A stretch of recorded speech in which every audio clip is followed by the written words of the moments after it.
Have you seen Oh, look at which. Simon? Have I what? Seen Love, Simon? Yes. The movie? You know, I forgot his name. The guy who, like, outs Simon? Yep. Spoiler alert. Whenever someone says Freudian slip, I can't help but think about how he went to the Halloween party dressed as a Freudian slip. Yup. Do you remember that part of the movie? Nope. I don't remember that particular costume, but I remember the Halloween party. Mostly because of the Oreos. And because he vomited on Simon's shoes. I didn't. I'd actually blocked that bit out of my memory. Thank you for the reminder. Sorry. The movie's incredible. One of my friends really likes the movie. I think I'm a little too aero. I watched it. I cried at the end. I remember crying at the end. I remember not expecting to cry, but like my friend beside me was sobbing so hard that like I think it was because of the like sort of empath thing. There was a lot of strong emotions there, and I was like, oh, overwhelmed. But like I put the movie down at the end of the day. Like it was important, and I'm really glad that it does exist, but it didn't like leave any lasting effects with me. A lot of my friends were really, really affected by Love, Simon, but I wasn't. Ironically, I came out to my friends after that movie and got outed. We all saw the movie together. Yeah. The three of us. I came out. One of them was super supportive. The other one outed me to the entire school. Jesus. Because at a private all-girls school, rumors spread like wildfire. Oh, yeah. So that shit was discovered in like a matter of days. I don't know if I was ever really in the closet, so to speak, but I do remember that there was a time where I started dating a girl, and then like after the weekend where we started dating, I came back to school. We were in English class. My teacher left the room. One of the popular gossipy girls like looks up. My girlfriend is like out of the room. She'd gone to the bathroom. Popular girl just looks up and like says, "Shay, is it true that you guys are dating?" And I'm like, how the fuck do I answer that? Because I don't know if she's out. So I'm like, deer in the headlights until comes back in the room. And I look at her and I'm like, do you want to repeat that question? I don't know how it got out. I have no idea who told them at all, because the only person I thought that would out me a month or two later saw the two of us like, I don't know, kiss or do something romantic, and like looked at us and was like, oh, are you two like actually dating, not just like friends? Like this person just thought we were gals being pals. Oh my god. Like, I was like, you were the only person that I thought would out us, and you had no idea, so who told people? I don't know.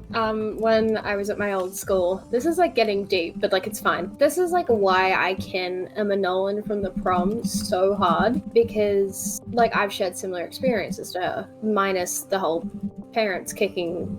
Like I'm lucky, my parents were super supportive, but like apart from that, I've had pretty much the same experience as Emma. Like the being outed, the need to hide a relationship, like all this stuff. Like I just, that's why I kin her so hard. Yeah. And like The Prom is such a big part of my life, because it's literally just my story being represented in a way that I never thought that could be represented. And I'm like on the verge of tears talking about it, just because it means so much to me. Because it's absolutely. like I just empathize with this fictional character so much, because I've been through almost the same thing. Yeah, a good representation is so important. Just lesbian representation that isn't being fetishized and sexualized is the most beautiful thing.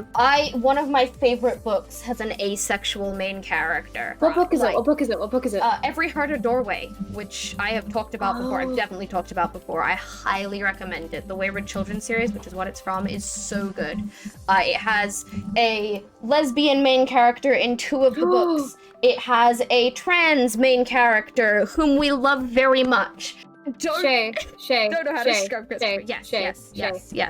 Yes. Have you heard of the author Alice Oseman? Maybe? There's this book that she's written. First of all, she wrote graphic novels about these gay boys, and it's so good, it's so cute and wholesome. Is that... Oh, I might have heard of that. Heartstopper? Yeah, Heartstopper. Yeah, I saw them on the shelf. It's becoming a Netflix series, which is going to be so good. But she wrote this book called Loveless, and it's about this character called Georgia, and she's an asexual, aromantic girl trying to like find herself at university. And it's the cutest and most beautifully written book ever. Because she's written it as like, Georgia at first is like, what the fuck is wrong with me? I do these things but don't enjoy them whatsoever. Why am I broken? And then throughout the course of the novel, she's like, actually, this is who I am, and it's special, and it's unique, and it's me, and I love it. And I fucking love that book so much. So I highly recommend Loveless by Alice Oseman. I feel like you would like it. I will definitely check that out. I will also check out the series that you just spoke about. I'm trying to think of more queer literature. I have a whole shelf of gay books, and most of them are gay men, which, as lovely as it is, I wish there were more queer females and non-binary people represented. Absolutely. In Other Lands by Sarah Reese Brennan, not only a really interesting tale of like Portal World's fiction character from this world goes into a different world, is a pacifist in a warlike world and solves problems with pacifism. But he's not like a like some pacifists, right? It's like, oh, I won't hurt anyone, blah blah blah. No, he's why did my brain go, he's not like other pacifists. He's not he's like quirky. Other pacifists. He's so quirky. He's like a prickly little hedgehog. He's the sort of pacifist who will like straight up say to you, no, what you're doing is stupid. I'm going to smack those weapons out of your hand and knock some goddamn sense into you. We need to be nice to people, don't you get it? He's so prickly, but like he's also such a good diplomat, even though he's really not charismatic at all. I think there are queer characters in the background too. The Price Guide to the Occult made me cry with the queerness because the main I'm pretty sure that the main character is straight, but there are just, on this tiny little island, a very closed community, there are just casual representation of queer couples in the background. That, like, it's just mentioned, like, that this man and his husband went to the, I saw this man and his husband at the market the other day. It's just so casual. It's not even a part of the plot. I cried. Oh, by the way, for people that don't really like musicals or movie musicals, The Prom is also a book, and the book is beautiful, and the book is by far my favorite adaptation of the storyline because it actually focuses on the lesbians. The movie and the musical do, but you get a lot more about their relationship in the book, and I find it so beautiful. You've read me some passages of the book, and it's like so well written. I should read The Prom. I should listen to The Prom. I've listened to a few songs. You should. I haven't sat down and listened to the whole thing yet. The movie doesn't do it justice. The movie's good, but it's not great. The musical's so much better. And Izzy McCalla, anyway, I'm here for worm nerding out about musical theater. Then again, sorry, I'm always here for worm nerding out about musical theater. I fucking love The Prom, guys. I know so much. I was telling Shay before. Wait, what did you say? Speaking of The Prom, you're doing some cool things that are both Minecraft and prom related? Yes! Okay, so I'm hosting a Minecraft musical in Minecraft. There's still a lot of behind the scenes work going on. I am still working on behind the scenes stuff that needs to be done before I can put audition stuff out. But yeah, I know Lauren Alyssa's part off by heart, and I'm thinking of playing a character in the Minecraft musical that I'm hosting because dream role go brr. So I think is that selfish of me to do, to star in a musical that I'm directing? No, Lin-Manuel Miranda exists. I think I'm gonna either play Emma or Alyssa, the two main lesbians. The main lesbian and the supporting lesbian, as the cast described it. It's so funny. Is the supporting lesbian very supportive? Yes, but extremely closeted and not brave whatsoever. With a severely homophobic mother, who I like to think comes around at the end, but it's never canon if she actually stops being homophobic. And that's what fanon exists for. I've read so many fanfictions where Alyssa's mom like invites Emma around for dinner because Alyssa's mom was like tormenting Emma for ages without knowing that Alyssa was dating her because Alyssa was in the closet. And I've read so many fanfictions about Alyssa's mom like inviting Emma over for dinner and like trying to make peace with her, and I cry so much. Aww. Like, it's so, I love the prom universe. I fucking love it. It's, oh my god. This is like my comfort show, in case you couldn't tell. I love Langs's comment of looks at gay couples. So which one's the main lesbian and which one's the supporting lesbian? Worm, I need impulse control. Don't do the thing. Do I jump into the lava to get a bucket of lava and then figure out how to... Okay, thank you. I mean, I have a fire resistance potion, but I wasn't planning on using it. I was planning on just diving headfirst into the lava, taking the damage, and getting a bucket. Oh yeah, writing books is hard. I was writing a book about a neurodivergent, probably genderqueer main character. I think his best friend is gay and in love with him. He's doing that whole thing of questioning. But that's like a back plot. That's not even the important part of the book. Because when you write your own gay fiction, you don't necessarily center it around being gay. I have always wanted to do a short film. I've had the script in my Google Drive for 2 years now. Ooh, that's very prepared of But you. I just don't have anyone to act in it. One day when we live together, But I need 2 leading lesbians.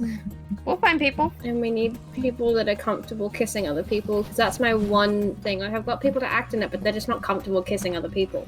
I'm comfortable kissing other people. I want to be a part of it. I wrote one of the characters kind of for myself. Which seems conceited.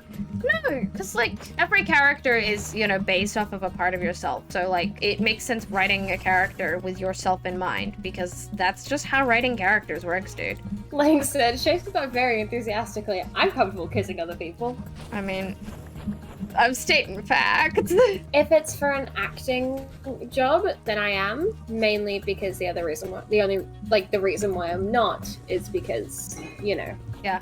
I'm just like I'm a half-decent affectionate. person. Yeah. I'm a half-decent person, and I wouldn't cheat on my partner. That's fair. It also matters like what your boundaries with your partner are, and you know where you decide to define the lines. In a hypothetical situation, if I did have to kiss someone for an acting job, if they weren't okay with that, I wouldn't do it, because you know Absolutely, yeah. their comfort is you know above everything. I just realized I've been recording this whole conversation. Hey, maybe at some point you want to upload just a ramble about queer fiction. I should upload the ramble about queer fiction. We should both upload The ramble about queer fiction.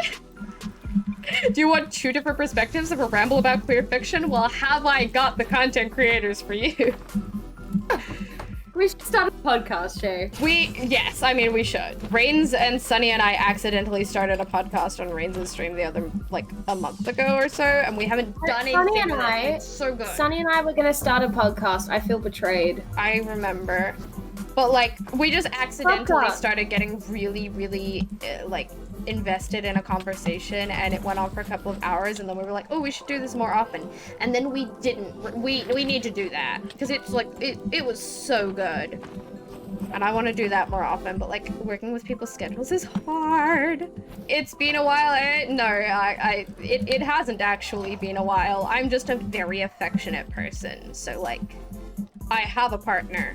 And also a bunch of friends, and also I am affectionate with people. To be fair, my partner is platonic because haha, aromantic gober. Where I draw the lines of kissing is really different to like a lot of other people. So I want to talk about things, but my brain doesn't know what to talk about. Worm, give me a topic. Queer culture. Queer culture. Isn't it really interesting how different queer culture is, like, depending on your life experiences? Because obviously, like, your own experiences are a subjective thing, and queer culture is like really different depending on where you are and who you grew up with. Like, while there are large categories of queer culture, I also experience like being queer and interacting with other queer people in a different way to a lot of my friends, because my parents are queer and a lot of members of my family are queer, so I've been much more exposed to this than a lot of my friends, and that turns me into like kind of a role model for a lot of my friends, because they're like, oh my god, wait, you mean that I can, you know, be who I am and like I can discover who I am? Isn't that really interesting? Yeah. Meanwhile, I'm sat here with the complete opposite experience. I am the only queer person that I know of in my biological family. I don't think I was still closeted because of like internalized queerphobia. I was like, yeah, queer people exist and they're awesome and I'm related to them, but I'm not one of them.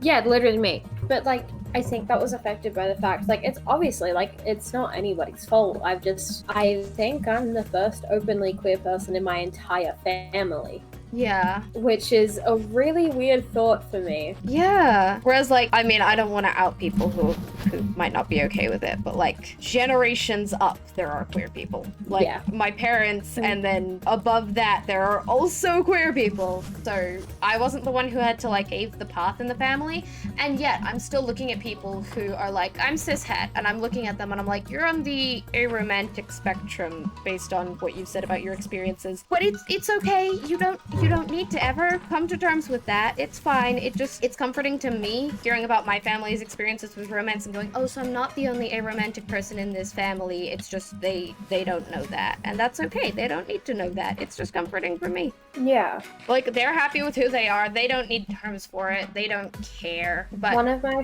favorite quotes from the prom, it's in a song, so it feels weird to say it. It's one of the ones I'm considering getting tattooed. yeah. There are so many lines that I need to choose from that musical to possibly get tattooed on my body. But one of my favorite lines is, I'm who I am, and I think that's worth fighting for. Yes, absolutely. And then one of my other favorites is, I wrote this for someone who loves someone in a way the world could never understand. Oh, It's painful, but I love it. So beautiful. Who needs therapy when you have Shay and Worm? My heart. Hi. Thank you, Serotonin Go Brewer. I'm happy that I can assist making you happy. That, for some other people, makes me so happy. All I've ever really wanted to do with this content creation thing is just like make people happy and help take their minds off of stuff if they need distractions. I raised myself on YouTube and seeing other content creators in the comments there saying like, hey, this helped me through a lot, even though you probably never knew that. Like, that was one of the things I wanted to do with content creation. I wanted to help people out. One of my main goals from starting streaming was to just be a queer positive role model. Yeah. If someone needed that, if someone was struggling with their identity or, going through something similar to because I can't really help people unless I can empathize with them, because I'm neurodivergent, so I don't understand feelings and emotions as well as... I wanted to help queer people, but I also wanted to help neurodivergent people, because I've followed neurodivergent people in the past and looking at them and going, oh, you're like me, I can empathize with you even if you don't think you can empathize with anyone. Like, that was another thing I was gonna say.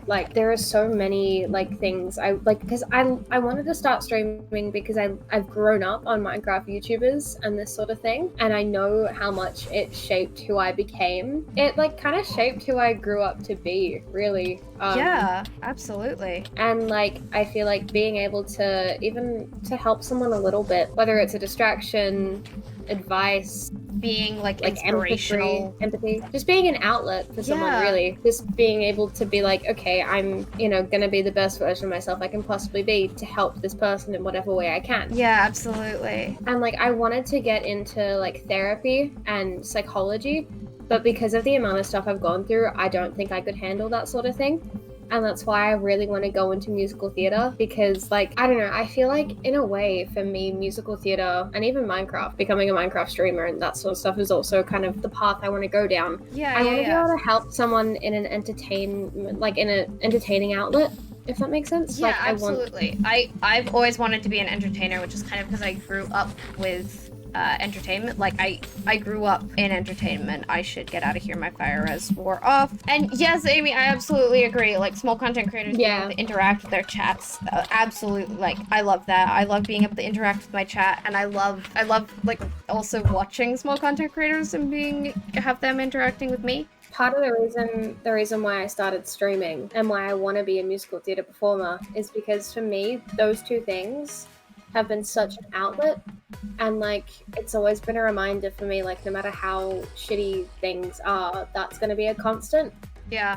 In a world that's always changing, and in a world where anything can change in an instant, I feel this sort of outlet and positivity is good to have. And kind of one of the things I've, been telling people and myself since I was really young is that I want to be able to help people in whatever way I can. I feel I would get the most joy and, I guess, contentment out of my life if I was able to help anyone in whatever way they need. Even if it was even helping them a little bit, just being able to assist in them in whatever way I possibly could would be enough for me. So that's kind of why musical theater is such a big thing for me, because because I've had such an awful past year. I've been in hospital 5 or 6 times in the last year, and for me musical theater was what kept me going, and these characters and the ways that these actors portrayed these characters, that all helped, and that really got me through it all.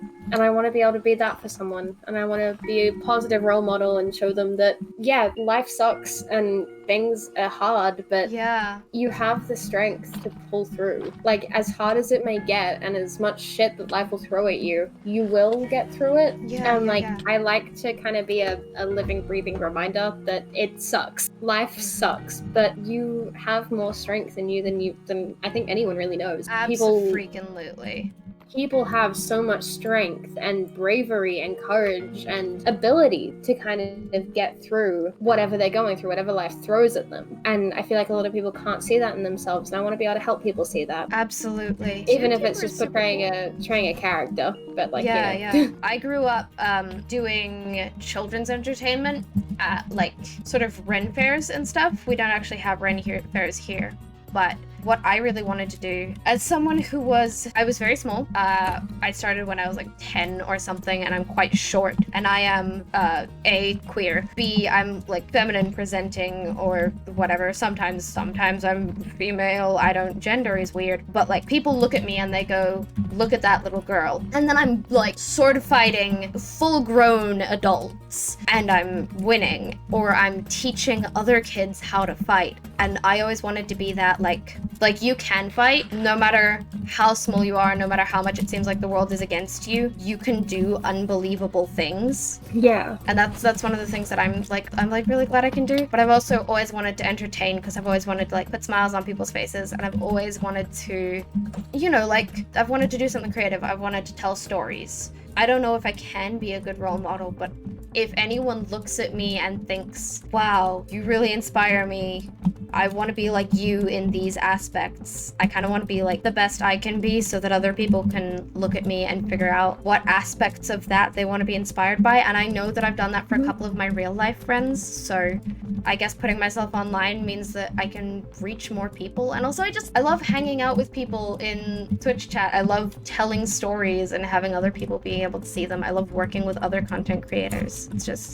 It's really, really fulfilling. And I never thought that I'd be able to actually do it, like what? Yeah. Living out my childhood dream? Who does that? I think another big thing for me is so my mental health hasn't been the best. Yeah. I love that no one's talking about me just yeeting myself into lava. Oh, I've been saying that, but it's like a normal thing for you to do now. Yeah, my mental health went down because of quarantine and coronavirus. I think a lot of people's did, a lot more than people, realize or like to admit. And getting back into musical theater, I got accepted into a part-time program this year. Yeah, I'm super proud of that. Is like my biggest achievement literally ever, and it's like, oh my god. I was in the audition room when they told me during my audition, dude, that never happens, dude. It never happens. And it's one of my biggest achievements and my proudest achievements, I reckon. I don't know, I guess I just realized that that's kind of what I want to do for the rest of my life, is something that I enjoy, not something I feel like I'm being forced to do. And because musical theater, my mental health went up, but musical theater has boosted my mental health in ways that nothing else could. It just kind of proves that I feel like I was kind of born to do this, as cheesy as it sounds. This is kind of what I was put on this earth to do. This got really sappy really quick. I don't know how this got that sappy. And I'm really glad that we could help you start your morning off well. And I'm glad that your mental health seems to be getting better. Friends and music and content creators are all really good ways of helping yourself out when things are a little rough. And agreed. Also talking to people, letting out your emotions and talking to people you trust, but also talking to people who know how to give advice can be really good. Something I've said on my Discord quite a lot. I'm not a therapist, I'm not trained, I'm not licensed, but if anyone needs to chat or just needs to vent, absolutely, you can always send me a private message, and my private messages are a safe space. Mm-hmm. And anything that's said in there stays between us, and I won't go around spreading anything, because I know how tricky that is. It's happened to me before. And if anyone ever needs to just rant or just get something out, or even just needs a distraction, send me a message on Discord. I might not respond straight away, but I'm always there if you need. Same with me. I'm always happy to receive rants or fuming in my DMs, and I might even be able to give advice. It won't be like professional advice, but Same. sometimes I can help people. And also my Discord has a vent channel if you ever need to just scream into the void and maybe receive some support back. Like I just info dump on like Shay and our friend group a lot. So like, you know, we are here if anyone needs to just rant or get shit out, because life sucks. My dad has helped me a lot like that. He knows his stuff. He really does. Been there before. Yeah, well, to be fair, my dad does like do this professionally. Yeah. My dad is a professional help person. He's a therapist, but he also has those experiences and can relate and can help from personal experience, and that's really nice. And he inspires me very, very often. I just looked at your timestamp. You've been streaming for nearly 3 hours. Yeah, I'm vibing. How have we been doing this for like 3 hours, Shay? Yes, that got really deep. Let's do a little more happy stuff, maybe. I do just want to say one more thing on the deep stuff. I absolutely believe in you, and you will recover that self-confidence because you deserve it.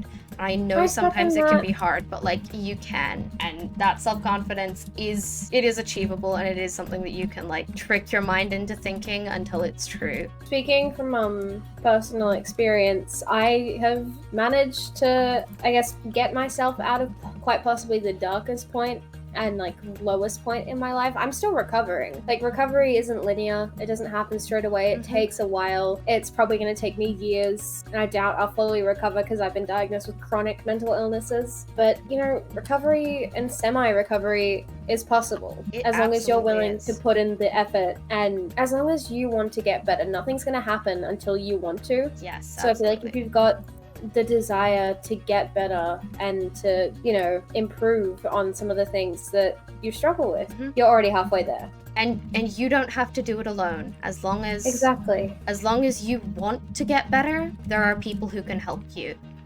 All you have to do is ask.